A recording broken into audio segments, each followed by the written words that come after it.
వస్తున్నాడు అబ్బాయి వస్తున్నాడు. హాయ్ ఫ్రెండ్స్, ఎలా ఉన్నారు అందరూ? I hope everybody fine. ఈ వీడియో జూనియర్ ఎన్టీఆర్ గారి మూవీస్ ఫిల్మోగ్రఫీ. దయచేసి వీడియోని ఎండింగ్ వరకు చూడండి. ప్లీజ్ దయచేసి నా ఛానల్ సబ్స్క్రైబ్ చేయండి, లైక్ చేయండి అండ్ కమెంట్ చేయడం మాత్రం మర్చిపోకండి. Let's get in to the video. First movie నిన్ను చూడాలని. ఈ మూవీ 2001 రిలీజ్ అయింది. Budget 50 lakhs, collection 1.7 crores. Movie average. ఈ మూవీని విఆర్ ప్రతాప్ గారు డైరెక్ట్ చేశారు. ఈ మూవీ యాక్చువల్గా ఒక లవ్ స్టోరీ. ఈ మూవీతో పెద్దగా ఎన్టీఆర్ గారు రిజిస్టర్ అవ్వలేదు ఆడియన్స్కి. Next movie student number 1. ఈ మూవీ 2001లో రిలీజ్ అయింది. Budget 1.8 crores, collection 12 crores. Movie super hit. ఈ మూవీని డైరెక్ట్ చేసింది రాజమౌళి గారు. ఈ మూవీకి ఒక స్పెషాలిటీ ఉంది. అదేంటంటే రాజమౌళి గారు ఫస్ట్ సినిమా ఇదే. యాక్చువల్గా ఎన్టీఆర్ గారి ప్రపంచం ఈ మూవీ నుంచి స్టార్ట్ అయింది. ఎన్టీఆర్ గారి నటన అండ్ డ్యాన్స్ మనం ఒక టీచర్ లాగా ఈ మూవీలో చూడొచ్చు అనమాట. ఒక ఇంటర్వ్యూలో రాజమౌళి గారు ఎన్టీఆర్ గురించి ఏమన్నారంటే, ఎన్టీఆర్ గారు లావుగా ఉండడంతో హీరో క్యారెక్టర్ని పుల్ ఆఫ్ చేయగలరా లేదని అనుమానం ఉండేదట. రాజమౌళి గారు కొద్దిగా డిసప్పాయింట్ అయ్యారని ఆయనే స్వయంగా చెప్పారు. ఒకసారి షూటింగ్ స్టార్ట్ అయిన తర్వాత ఎన్టీఆర్ గారి నటన చూసి రాజమౌళి గారికి ఉన్న డౌట్స్ మొత్తం తీరిపోయాయంట. ఇక ఎన్టీఆర్ గారి యాటిట్యూడ్ చాలా ఫ్రెండ్లీ అవడంతో రాజమౌళి గారు ఎన్టీఆర్ గారి బాండేజ్ చాలా స్ట్రాంగ్ అయిపోయింది. ఈవెన్ ఇప్పటికి కూడా కంటిన్యూ అవుతుంది. Next movie Subbu. ఈ మూవీ 2001 రిలీజ్ అయింది. Budget 2.5 crores, collection 6 crores. Movie average. But అప్పట్లో ఈ మూవీకి వచ్చిన క్రేజ్ అంత ఇంత కాదు. అసలు ఈ మూవీలో సాంగ్స్ అయితే ఒక రేంజ్లో పేలయ్యని చెప్పొచ్చు. ఈ మూవీకి మణి శర్మ గారు మ్యూజిక్ చేశారు. సాంగ్స్ టాప్ లేపాయని చెప్పొచ్చు. ఎక్కడ చేసినా యూత్ ఈ సాంగ్సే ప్లే చేసేవారు. బట్ మూవీ మాత్రం ఎక్స్పెక్టేషన్ రీచ్ అవ్వలేదని చెప్పొచ్చు. Next movie Aadi. ఈ మూవీ 2002లో రిలీజ్ అయింది. Budget 4 crores, collection 22 crores. Movie blockbuster hit. Directed by VV Vinayak garu. VV Vinayak గారు ఫస్ట్ మూవీ ఇదే. ఈ మూవీతో ఎన్టీఆర్ గారు హీరోగా గట్టిగా ఎస్టాబ్లిష్ అయ్యారని చెప్పొచ్చు. ఎక్కువగా మాస్ ఆడియన్స్కి రీచ్ అయ్యారని చెప్పొచ్చు. ఎన్టీఆర్ గారు తొడగట్టే సీను అండ్ సుమోలు గాల్లో లెగడం, ఇవన్నీ సీన్లు కూడా మాస్ జనానికి పిచ్చెక్కించేలా చేశాయి. Next movie Allari Ramudu. ఈ మూవీ 2002లో రిలీజ్ అయింది. Budget 4 crores, collection 12 crores. Movie above average. Directed by B Gopal garu. RP Patnaik garu ఈ మూవీకి మ్యూజిక్ ఇచ్చారు. ఈ మూవీ పక్కా commercial movie. Old NTR garu song ఈ మూవీలో రీమేక్ చేశారు.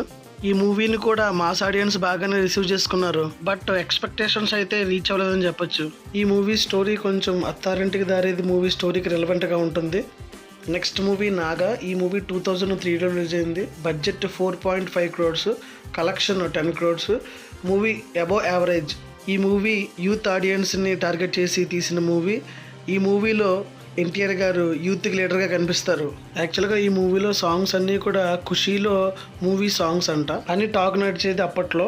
ఈ మూవీ కూడా పెద్దగా ఎక్స్పెక్టేషన్స్ రీచ్ అవ్వలేదని చెప్పొచ్చు. ఇక నెక్స్ట్ వచ్చిన మూవీ సింహాద్రి. ఈ మూవీ 2003లో రిలీజ్ అయింది.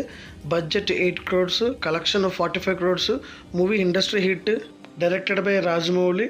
ఈ మూవీతో జూనియర్ ఎన్టీఆర్ గారికి స్టార్ స్టేటస్ వచ్చిందని చెప్పొచ్చు. ఈ మూవీ అయితే అప్పట్లో బీభత్సంగా పేలింది అండ్ మాస్ క్రౌడ్ పుల్లర్ అని చెప్పొచ్చు. అప్పట్లో ఎన్టీఆర్ గారి యాక్టింగ్, డాన్సెస్, ఫైట్స్, ఇంకా సాంగ్స్ వేరే లెవెల్లో ఉందని చెప్పొచ్చు ఈ మూవీలో. ఈ మూవీతో ఎన్టీఆర్ గారు అండ్ రాజమౌళి గారు ఒక మెట్టెక్కేశారని చెప్పొచ్చు. విజిలేస్తే ఆంధ్ర సోడా బుడ్డి. ఈ పాటకి జనాలంతా ఉర్రూతలుగారని చెప్పొచ్చు. ఈ మూవీ ఎన్టీఆర్ గారి లైఫ్లో బీభత్సమైన టర్నింగ్ పాయింట్ అని చెప్పొచ్చు. ఇంకో విధంగా చూస్తే మైనస్ పాయింట్ అని కూడా చెప్పొచ్చు. ఈ మూవీ తర్వాత ఎన్టీఆర్ గారి మీద జనాలు బీభత్సమైన ఎక్స్పెక్టేషన్స్ అయితే పెట్టేసుకున్నారు. సింహాద్రి లాంటి మూవీసే ఎక్కువ ఎక్స్పెక్ట్ చేశారు. నెక్స్ట్ వచ్చిన మూవీ ఆంధ్రవాలా. ఈ మూవీ 2004లో రిలీజ్ అయింది. Budget 10 crores, collection 10 crores. Directed by Puri Jagannadh. Movie అయితే డిజాస్టర్. ఈ మూవీ సాంగ్స్ రిలీజ్ అయినప్పటి నుంచి ఈ మూవీ మీద చాలా ఎక్కువ ఎక్స్పెక్టేషన్స్ పెరిగిపోయాయి. At the same time Puri Jagannadh garu కూడా చాలా ఫామ్లో ఉన్నారు. అలాగే మ్యూజిక్ డైరెక్టర్ చక్రి గారు కూడా చాలా మంచి ఫామ్లో ఉన్నారని చెప్పొచ్చు. అప్పటికే ఎన్టీఆర్ గారి ఫ్యాన్ ఫాలోయింగ్ వేరే లెవెల్లో ఉండేది.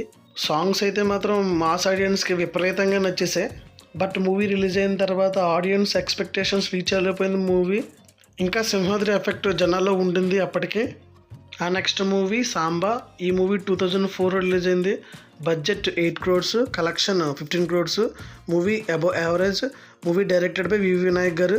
ఈ మూవీ షూటింగ్ జరుగుతున్న టైంలో మూవీ డైరెక్టర్ వివి వినాయక్ గారి మీద ప్రొడ్యూసర్ ఎక్కువ ప్రెజర్ పెట్టడం జరిగిందంట మూవీని ఫాస్ట్గా ఫినిష్ చేయమని. సో మూవీ అనుకున్నట్లు రాలేదని చెప్పేసి వివి వినాయక్ గారు ఒక ఇంటర్వ్యూలో చెప్పారు. అండ్ ఈ మూవీలో ఒక సీన్ అన్నెసరీగా షూట్ చేశానని, అనవసరంగా తీశానని రిగ్రెట్స్ ఫీల్ అయ్యారు. మీకు కానీ ఆ సీన్ తెలుసుంటే కనుక కమెంట్ చేయండి. నెక్స్ట్ మూవీ నా అల్లుడు. ఈ మూవీ 2005లో రిలీజ్ అయింది. Budget 10 crores, collection 10 crores. Movie flop. నాకు ఒక్కొక్కసారి అనిపిస్తూ ఉంటుంది అసలు ఎన్టీఆర్ గారు ఈ మూవీ ఎందుకు చేశారని. ఈ మూవీకి మ్యూజిక్ ఇచ్చింది దేవిశ్రీ ప్రసాద్ గారు. ఈ మ్యూజిక్ ఆల్బమ్ అయితే అదిరిపోద్దని చెప్పొచ్చు. Next movie Narasimhudu. ఈ మూవీ 2005లో రిలీజ్ అయింది. Budget 17 crores, collection 12 crores. Movie disaster. Directed by B Gopal. అసలు జూనియర్ ఎన్టీఆర్ గారి మూవీస్ మనం ఏం ఎక్స్పెక్ట్ చేస్తాం? డైలాగ్స్ ఎక్స్పెక్ట్ చేస్తాం. బట్ ఈ మూవీలో ఫస్ట్ హాఫ్ అంతా జూనియర్ ఎన్టీఆర్ గారు అసలు డైలాగ్లే ఉండవు. మేబీ అందుకనే ఈ మూవీ డిజాస్టర్ అయ్యింది. అంతేకాదనుకోండి, రొటీన్ రొడ్డకొట్టుడు story and plot narration. Next movie Ashok. ఈ మూవీ 2006లో రిలీజ్ అయింది. Budget 14 crores, collection 15 crores. Movie below average. Directed by Surender Reddy. ఈ మూవీలో సమీరా రెడ్డి గారు హీరోయిన్గా యాక్ట్ చేశారు. అప్పట్లో ఎన్టీఆర్ గారికి సమీరా రెడ్డి గారికి సంథింగ్ ఉన్నట్టు ఇన్సైడ్ టాక్ అండి. It's not my personal opinion. Please NTR fans దయచేసి నన్ను వేసుకోవద్దు. అప్పటి నుంచి ఎన్టీఆర్ గారి ఫిజికల్ అపీరియన్స్ మీద కొంచెం నెగిటివ్ టాక్ రన్ అవుతుంది బయట. Next movie Rakhi. ఈ మూవీ 2006లో రిలీజ్ అయింది. Budget 12 crores, collection 19 crores. Movie hit. Directed by Krishna Vamsi. Movie based on brother and sister relation. చాలా రోజుల తర్వాత ఎన్టీఆర్ గారి ఖాతాలో ఒక హిట్ పడింది. ఆ దెబ్బతో ఎన్టీఆర్ గారి ఫ్యాన్స్ ఎంతో కొంత ఖుషి అయ్యారని చెప్పొచ్చు. యాక్చువల్గా చెప్పాలంటే ఎన్టీఆర్ గారికి చాలా బ్యాడ్ టైం నడిచింది ఒక 3-4 years. సక్సెస్ కోసం యాక్చువల్గా చాలా డిప్రెషన్లో కూడా వెళ్ళారు. తన ఫిజికల్ అపియరెన్స్ గురించి ఇంకా నెగిటివ్ ఉండేది జనాల్లో. బట్ డ్యాన్స్ అయితే మాత్రం ఇరగదీసేవారు, no doubt at all. Actually NTR garu foodie, అది అందరికీ తెలిసిందే. అప్పుడు వచ్చిందే యమదొంగ. ఈ మూవీ 2007లో రిలీజ్ అయింది. Budget 20 crores, collection 40 crores. Movie blockbuster hit. Directed by Rajamouli. యాక్చువల్గా రాజమౌళి గారు ఈ మూవీ చేసే ముందు ఎన్టీఆర్ గారు సన్నబడితేనే ఈ మూవీ చేస్తారని చెప్పారంట. అనుకున్నట్టుగానే ఎన్టీఆర్ గారు లైఫ్ చేయించుకుని సన్నబడ్డారు. యాక్చువల్గా ఈ movie hit. But most of the audience NTR గారు ట్రాన్స్ఫర్మేషన్ చూడడానికి వెళ్ళారని చెప్పొచ్చు. ఈ ట్రాన్స్ఫర్మేషన్తో ఎన్టీఆర్ గారికి సెకండ్ లైఫ్ వచ్చిందని చెప్పొచ్చు. రాజమౌళి ఎన్టీఆర్ కాంబినేషన్ అంటేనే అదొక క్రేజ్ అని చెప్పొచ్చు అప్పట్లో. ఈవెన్ ఇప్పుడు కూడా. మూవీ కాన్సెప్ట్ ఎమిడికి మొగుడు కాన్సెప్ట్ మనకు అందరికీ తెలిసిందే. రాజమౌళి గారు మూవీని చాలా గ్రాండియర్గా విజువల్ వండర్గా తెరకెక్కించారు. దాంతో పాటుగా ఎన్టీఆర్ గారి చరిష్మా మెచ్చుకోదగ్గది. అప్పటి వరకు బొద్దుగా ఉన్న ఎన్టీఆర్ గారు చాలా స్లిమ్గా తయారయ్యారు. అప్పటి వరకు నెగిటివ్గా మాట్లాడుకున్న జనాలందరూ కూడా ఆశ్చర్యపోయారు అనడంలో అతిశయోక్తి లేదు.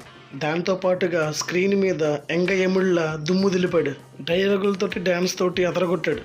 ఫ్యాన్స్కి జూనియర్ ఎన్టీఆర్ గారు తనను తాను మరొకసారి ఇంట్రడ్యూస్ చేసుకున్నారు ఈ మూవీతోటి. ఈ మూవీతో జూనియర్ ఎన్టీఆర్ గారికి మరలా గోల్డెన్ డేస్ స్టార్ట్ అయ్యారని చెప్పొచ్చు. ఈ వీడియోని ఇక్కడితో ఎండ్ చేస్తున్నాను. రిమైనింగ్ మూవీస్ నెక్స్ట్ పార్ట్ 2లో డిస్కస్ చేద్దాం. మీకు పార్ట్ 2 కావాలా? దయచేసి నా ఛానల్ సబ్స్క్రైబ్ చేయండి, లైక్ చేయండి అండ్ కామెంట్ చేయండి. పార్ట్ 2 అనేది ఈ వీడియో రీచ్ బట్టి ఉంటుంది. మీకు పార్ట్ 2 కావాలంటే ఎన్టీఆర్ అని టైప్ చేయండి. ఈ వీడియోలో నేను తప్పుగా లేదా తెలియకుండా ఏమైనా మాట్లాడుంటే కనుక దయచేసి క్షమించండి. Thanks for watching. జై హింద్.